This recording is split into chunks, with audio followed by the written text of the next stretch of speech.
आपको अपनी जिंदगी में जब कभी भी छोटी से छोटी या बड़ी से बड़ी कोई भी परेशानी आ जाए, तो भगवत गीता के ये 30 उपदेश उस वक्त पे आपको बहुत काम आएंगे।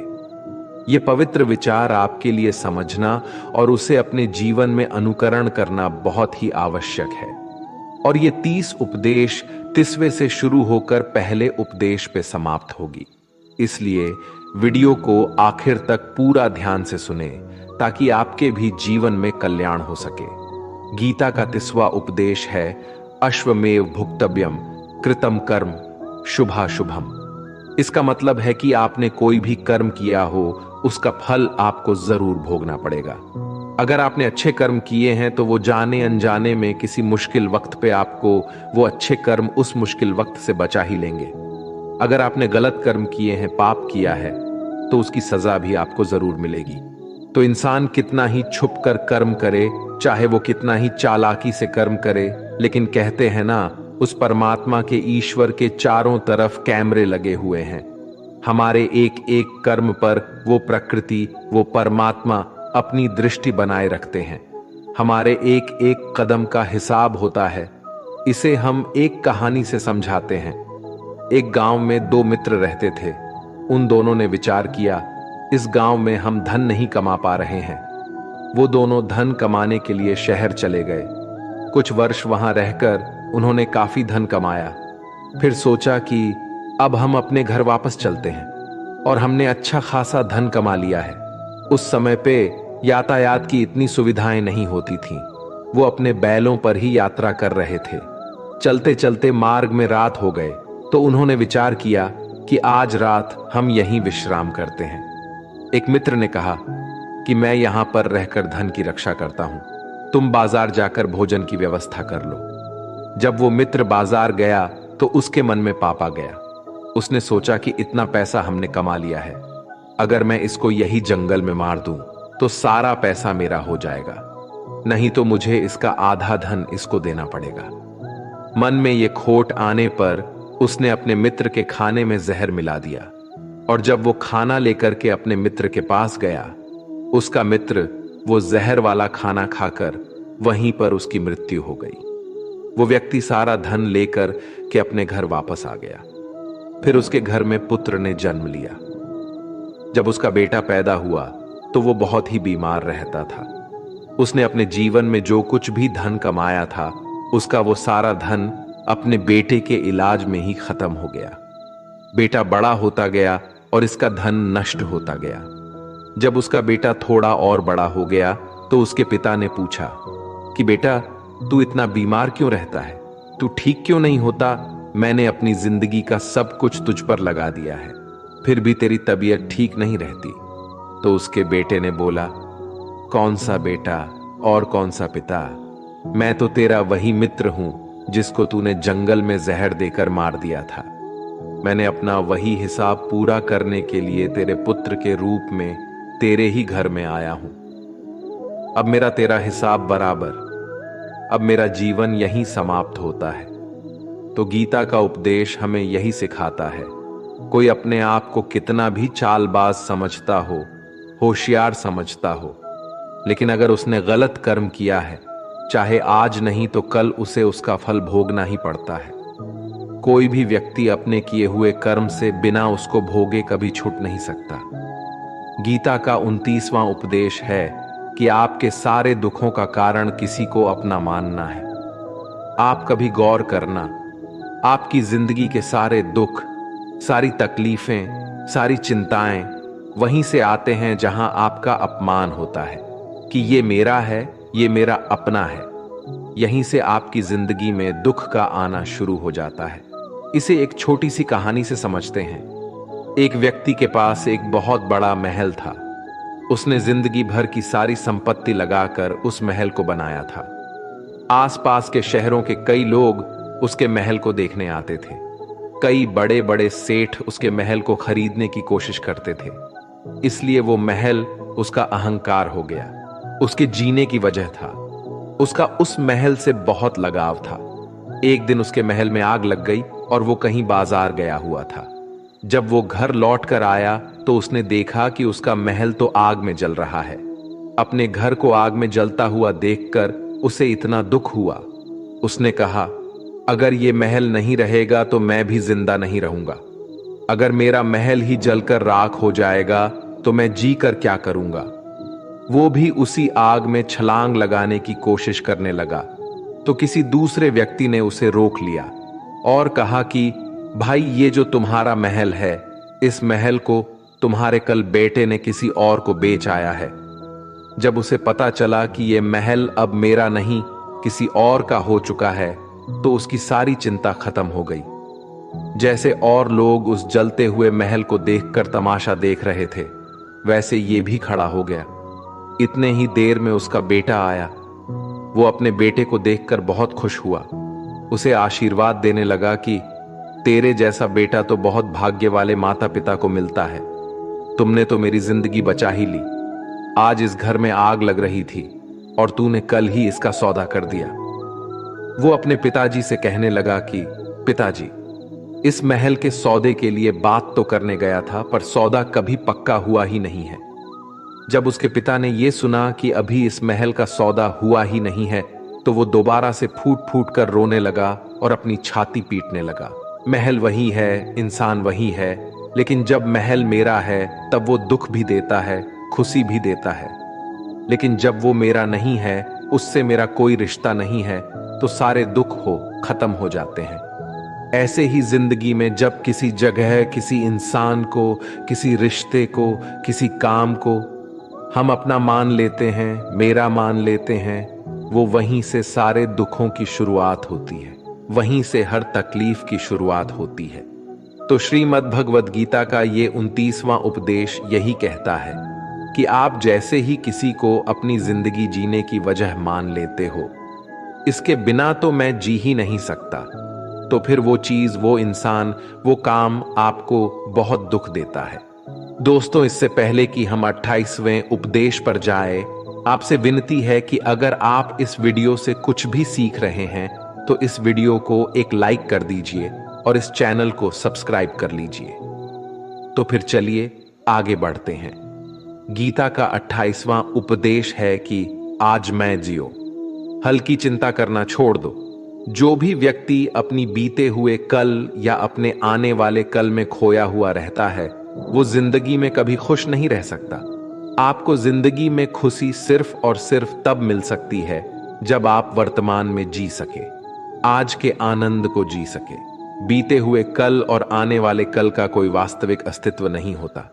वो सिर्फ आपकी बुद्धि और आपके विचारों में होता है। उसे सिर्फ आप अपने मन के अंदर और बुद्धि के अंदर जीते हैं। उसकी कोई वास्तविकता इतनी नहीं होती। उसे सिर्फ आप अपने मन के अंदर और बुद्धि के अंदर जीते हैं। लेकिन जिससे आप वास्तविकता में जीते हैं, वो आपका आज होता है, वो आपका चल रहा पल होता है। अगर आप अपने मन और बुद्धि को अपने भूतकाल और भविष्य काल में अटका कर रखेंगे तो याद रखना, आप कभी खुश नहीं रह पाएंगे। और अगर जिंदगी में खुश रहना चाहते हैं तो आज में और इसी पल में जीना सीखें। गीता का 27वां उपदेश है कि जो आपके साथ अधर्म करे, पाप करे, गलत करे, उसे दंड जरूर देना चाहिए। अगर आप उसे सहते हैं तो वो आपके साथ और गलत करता रहेगा। अगर आप उसे सहते हैं तो उसके पाप में आप भी भागीदार हो जाएंगे। अर्जुन श्री कृष्ण से कहने लगे कि जिनसे मैं युद्ध करने जा रहा हूं, ये सब मेरे भाई हैं, मेरे गुरुजन हैं। मैं इनके सामने कैसे हथियार उठाऊं, इनको कैसे मारूं? तो भगवान श्री कृष्ण ने अर्जुन से कहा कि जिन्हें तुम अपना मानते हो वो सभी अधर्मी हैं, वो पाप के पक्ष में खड़े हैं, और अगर तुम इनका वध नहीं करोगे, युद्ध नहीं करोगे, तो समाज में और भी पाप बढ़ जाएंगे। क्योंकि जब कोई ऐसे पापियों को नहीं रोकता है तो ये और भी ज्यादा पाप करते हैं। ऐसे ही जब आपके साथ कोई गलत करता है, आपको चोट पहुंचाता है, दुख पहुंचाता है, और वही आप चुपचाप रहते हो, तो उससे सामने वाले का मनोबल बढ़ जाता है। वो आपको कमजोर समझने लगता है और आपके साथ गलत करने का वो अपना हक समझने लगता है। लेकिन जब आप उसके गलत व्यवहार को, उसके अधर्म को रोक लेते हैं, उसका विरोध करते हैं, तब वो अपनी सीमा में रहना सीख जाता है। और यही कलयुग है। अगर इस जमाने में आपको खुश रहना है तो आपको अपनी रक्षा खुद ही करनी होगी। कोई आपके साथ गलत करे तो उसको कभी नहीं सहना रहना चाहिए, बल्कि उसका सामना करना चाहिए। गीता का 26वां उपदेश है कि किसी से भी हद से ज्यादा मोह कभी नहीं करना चाहिए। जिससे भी आप सबसे ज्यादा मोह लगाओगे, देखना वो आपको अवश्य रुलाएगा। मोह की वजह से ही आप किसी के पीछे मरते रहते हैं।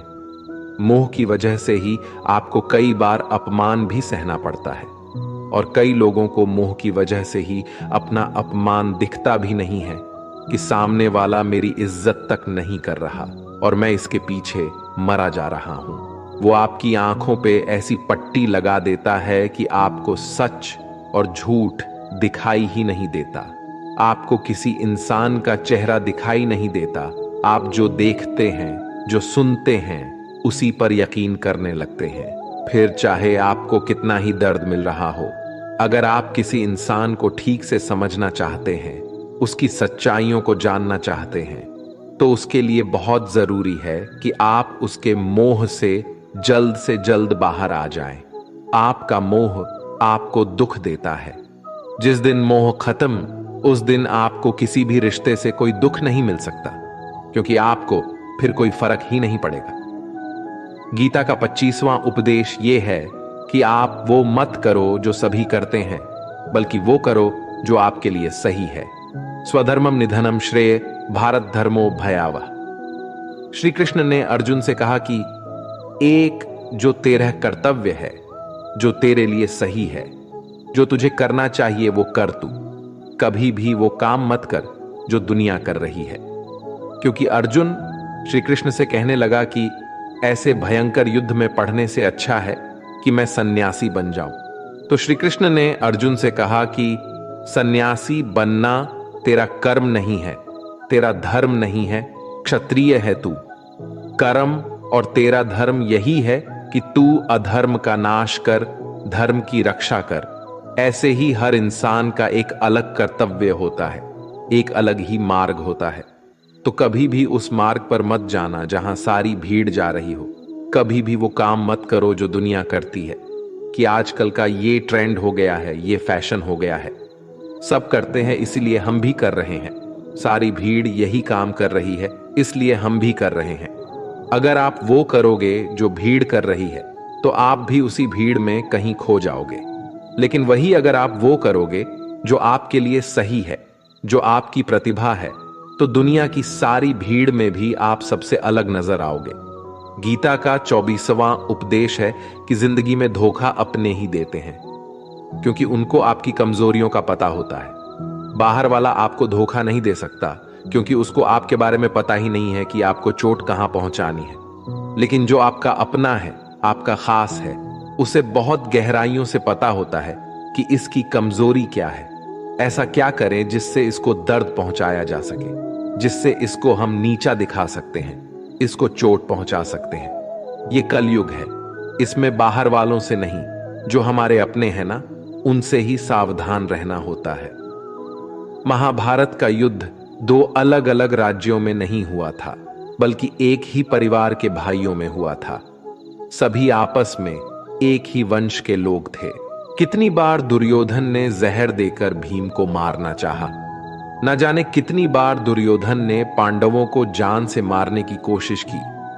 वो उसका कोई पराया नहीं था, बल्कि उसका भाई था।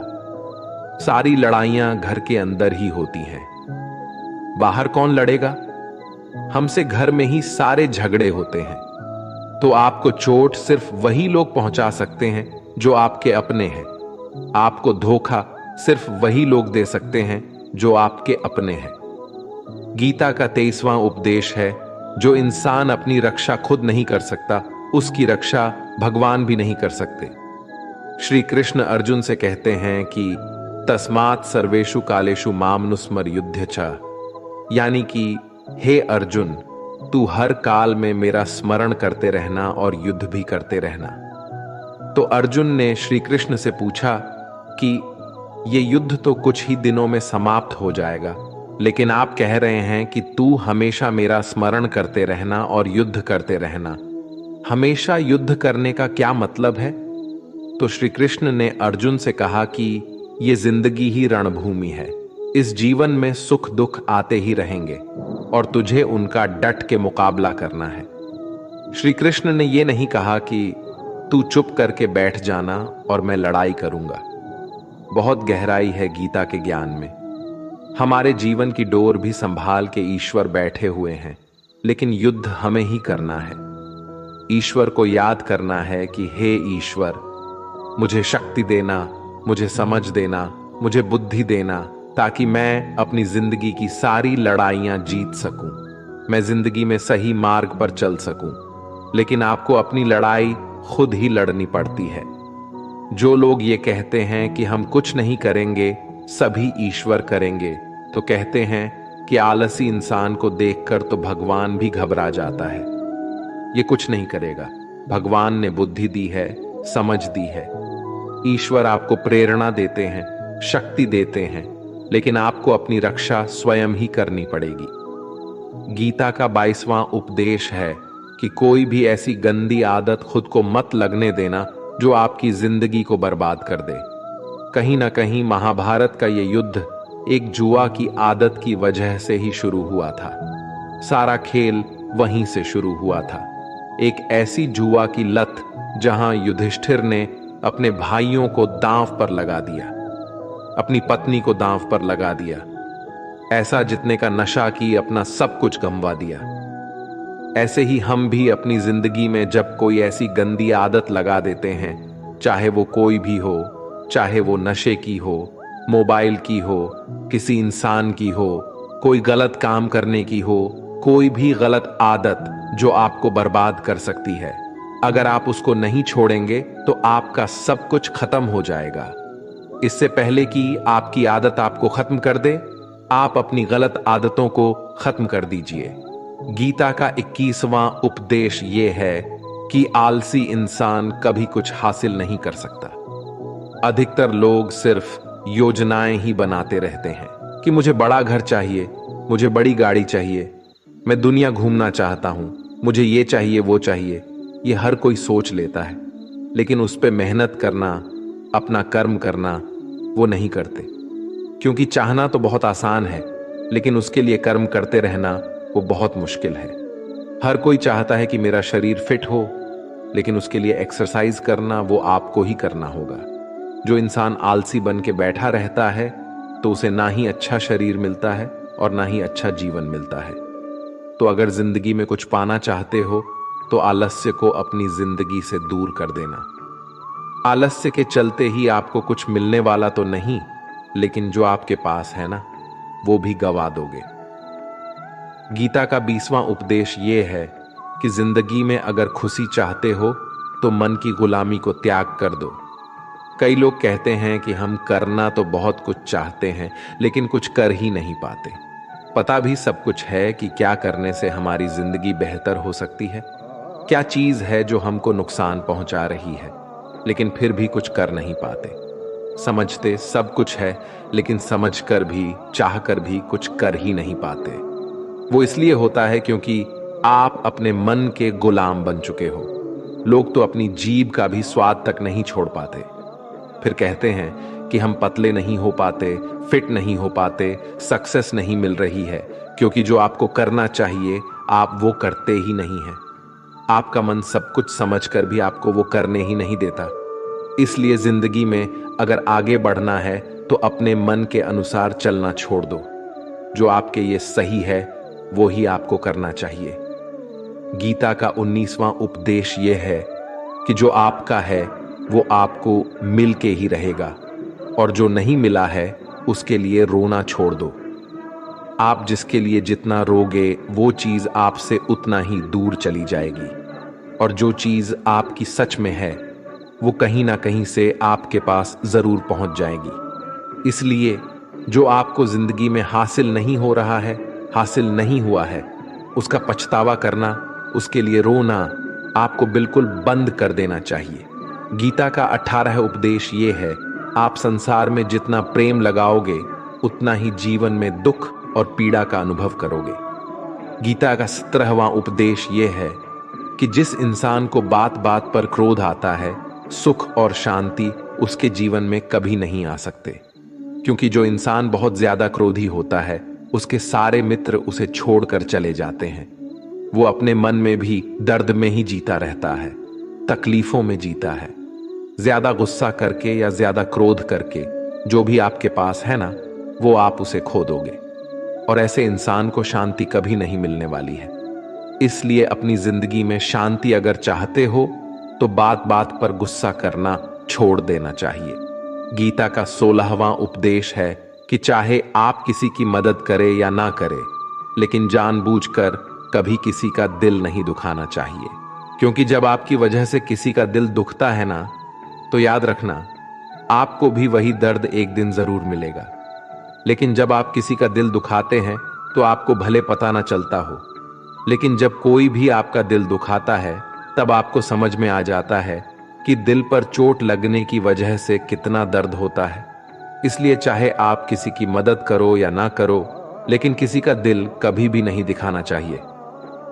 गीता का 15वां उपदेश यह है कि जो मुश्किल वक्त में, जो दुख के समय में आपका साथ दे, सिर्फ वही आपका अपना है।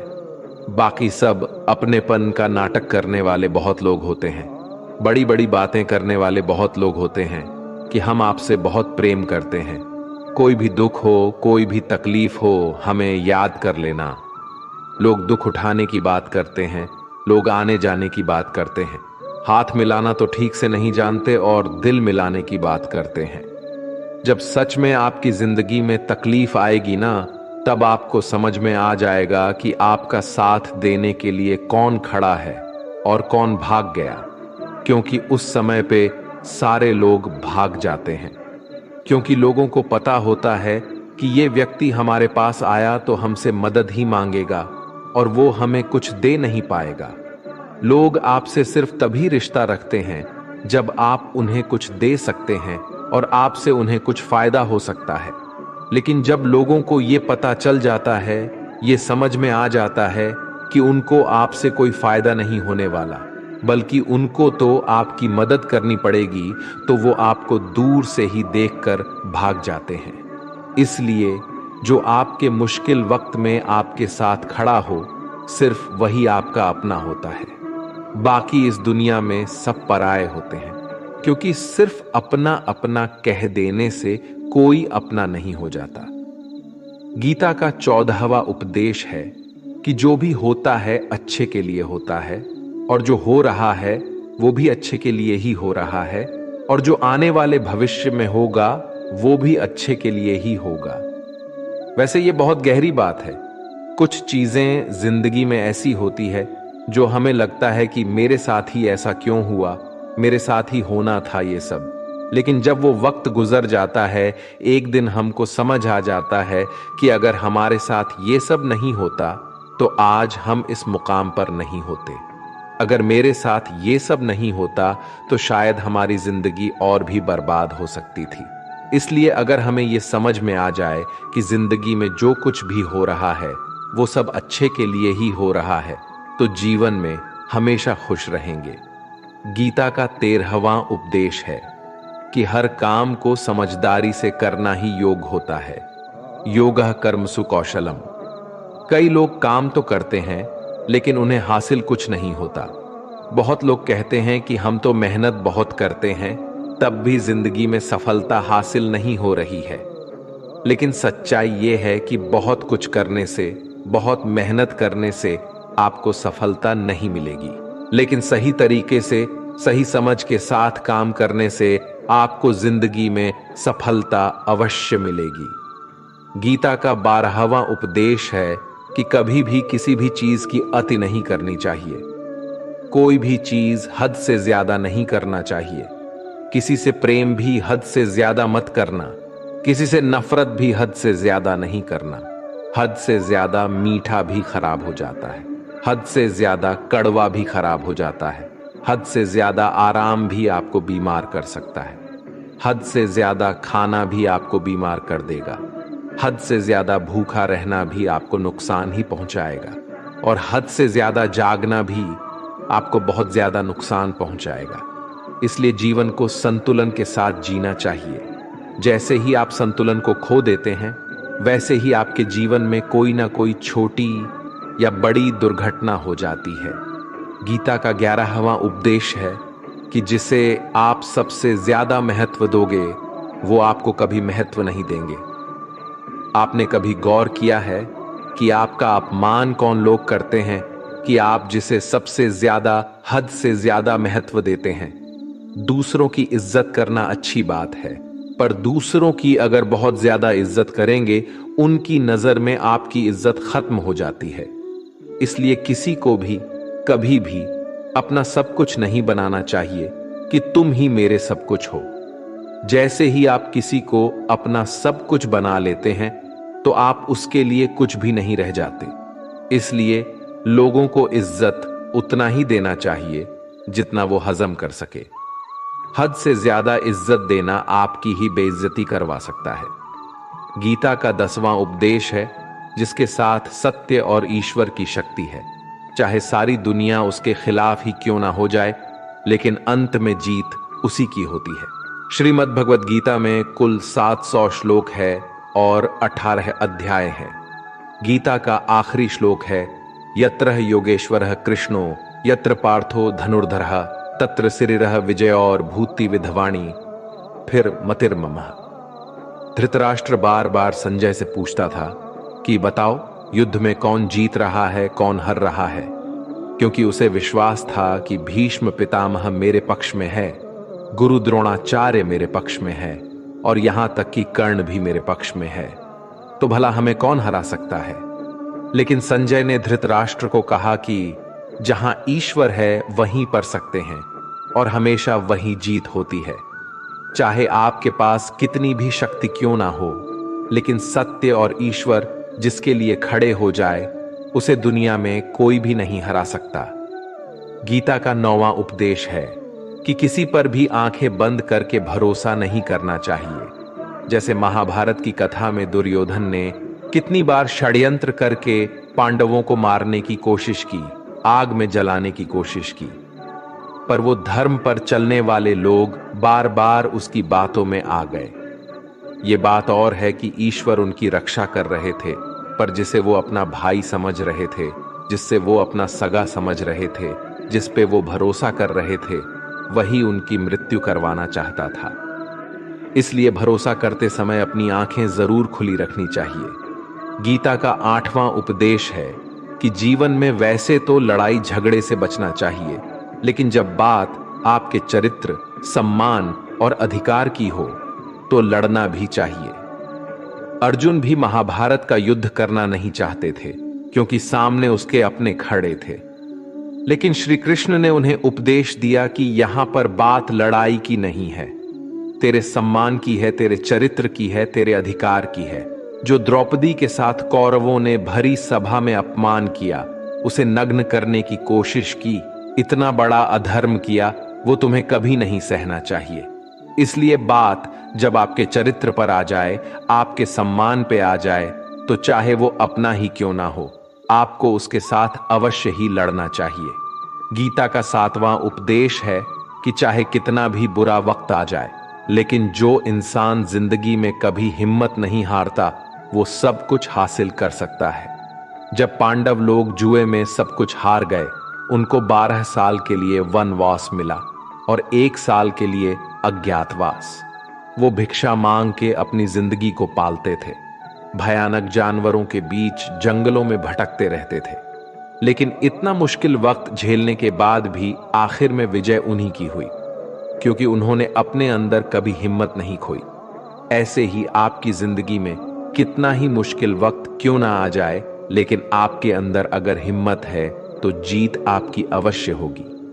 गीता का 6ठा उपदेश है कि जो किसी और का है, उस पर कभी अधिकार अपना नहीं जमाना चाहिए, कभी कब्जा नहीं करना चाहिए। जब शकुनी ने षड्यंत्र करके पांडवों को हस्तिनापुर से अलग करवा दिया, एक राज्य दे दिया जहां की भूमि भी बंजर थी, जहां और कुछ नहीं हो सकता था, लेकिन पांडवों ने उस शहर को इतना सुंदर बना दिया इतना वैभवशाली बना दिया कि हस्तिनापुर भी उसके आगे फीका लगने लगा। और उसके वैभव को और सुख को देखकर दुर्योधन अंदर ही अंदर जलता था, और इसलिए उसने कई षड्यंत्र करके उनका वो खांडव प्रस्थ भी उनसे छीन लिया। जो चीज उनकी नहीं थी उस पर भी कब्जा किया। तो उसका आखिर में परिणाम यही हुआ कि जो चीज उनके पास थी वो भी उसके पास नहीं रही, उसे गंवाना पड़ गया। इसीलिए जो आपका नहीं है कभी उस पर अधिकार नहीं जमाना चाहिए। गीता का 5वां उपदेश है कि वो इंसान जिंदगी में सफल माना जाएगा जो अंदर से हमेशा खुश रहता है। बाहर से तो सभी खुश दिखाई देते हैं, लेकिन अंदर से इंसान अशांति से भरा रहता है। बहुत पैसा कमा लिया, कामयाबी हासिल कर ली, लेकिन वो कामयाबी असली नहीं। असली कामयाबी तब मानी जाएगी जब आपका मन खुश रहता हो। गीता का 4था उद्देश्य यह है कि आप जैसा अन्न खाओगे वैसा ही आपका मन और आपकी बुद्धि होगी। अब वैसा ही कर्म करोगे और वैसा ही आचरण करोगे। सात्विक अन्न खाओगे तो आपका मन भी सात्विक होगा, सात्विक व्यवहार भी करोगे, सोच भी आपकी अच्छी होगी। श्री कृष्ण ने भागवत गीता में सात्विक, राजसी और तामसी इन तीनों आहारों का विस्तार से वर्णन किया है कि क्या खाना चाहिए, क्या नहीं खाना चाहिए। पर इसका निचोड़ यही है कि जो मनुष्य सात्विकता से भोजन करता है उसे जीवन में सुख और शांति अवश्य मिलते हैं। गीता का 3रा उपदेश है कि बुरा इंसान कभी अपनी बुराई नहीं छोड़ेगा। चाहे आप उसके साथ कितना भी अच्छा चलो, वो आपको तकलीफें अवश्य ही देगा। इसलिए जो जैसा है आप उसके साथ वैसा ही व्यवहार करें। बुरे इंसान के साथ आप कितना भी अच्छा बन जाओ, वो कभी अच्छा नहीं बनने वाला। दुर्योधन जंगल में पांडवों को मारने के लिए गया था, लेकिन वहां पर भी लोगों ने दुर्योधन को पकड़ लिया। उसका मित्र कर्ण भी उसे छोड़कर भाग गया। वो भील दुर्योधन को मार देना चाहते थे, लेकिन युधिष्ठिर अपने भाई की रक्षा करने के लिए वहां पहुंच गया और उसके जीवन की रक्षा की। लेकिन उसके बाद क्या हुआ? वो हमेशा पांडवों को नुकसान ही करता रहा। इसलिए अगर कोई इंसान बुरा है, उसके साथ आप ज्यादा अच्छा बनने की कोशिश ना करो। जो जैसा है उसके साथ वैसा ही व्यवहार करो। गीता का 2रा उपदेश है कि मृत्यु से डरना व्यर्थ है। हर व्यक्ति के मन में मृत्यु का भय होता है। इस संसार का जब से निर्माण हुआ है तब से जन्म मृत्यु का चक्र चला आ रहा है। यह प्रकृति का नियम है। इस सत्य को स्वीकार करके भय मुक्त होकर आज में जीना चाहिए। किसी को भी आने वाले पल के बारे में कुछ नहीं पता होता, लेकिन इस संशय में भयभीत रहने से जीवन नहीं दिया जा सकता। गीता का पहला उपदेश है कि जो इंसान अपने कर्मों को समय पर खत्म नहीं करता, समय की कद्र नहीं करता, उसकी जिंदगी का सारा समय व्यर्थ ही समाप्त हो जाता है, क्योंकि समय ही आपका जीवन है। अगर आप अपने समय को व्यर्थ में नष्ट करते रहेंगे और उसे गवाह देंगे तो आपको जीवन में कुछ भी हासिल नहीं होगा। अगर कुछ जिंदगी में पाना चाहते हैं तो समय की कदर अवश्य करना सीखो। जो भी व्यक्ति गीता के इन 30 उपदेशों को रोज सुनेगा, समझेगा, तो जिंदगी की कितनी भी मुश्किल से मुश्किल घड़ी क्यों ना आ जाए, उसे ऐसे मुश्किल वक्त में भी रास्ता अवश्य मिलेगा। दोस्तों, अगर आपने इस वीडियो से कुछ भी सीखा हो तो इस वीडियो को एक लाइक कर दीजिए और कमेंट में जय श्री राधे कृष्णा अवश्य लिखिए। और इस चैनल पर नए हैं तो चैनल को सब्सक्राइब करके नोटिफिकेशन बेल आइकॉन को ऑल पर सेलेक्ट कर लीजिए। धन्यवाद। जय श्री कृष्णा।